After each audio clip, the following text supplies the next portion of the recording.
یه جمله نوشتم معنیشو بگو، همه رو بلدی. برو.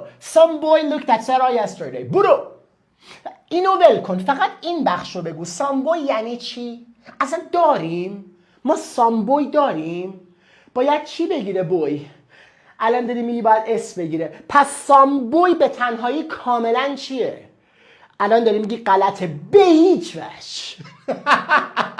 بچه ها یادتون باشه اگر در زبان سام با یه اسم مفرد بیاد عملکردش در زبان عین ا و ان میمونه. همین شد. منتها تأکیدش بر اون نامعلوم بودن بیشتر میشه. پس وقتی من میگم some boy looked at Sarah yesterday یعنی یه پسره دیروز به سارا نگاه کرد. خب نگاه کرد که نگاه کرد، به ما چه؟ شد؟ حله. الان اینو خودت بگو. الان به من بگو یه روزی مینا رو میبینم. من میبینم تو نمیبینی. برو. یه روزی someday I will see مینا. انشالله خدا قسمت کنه.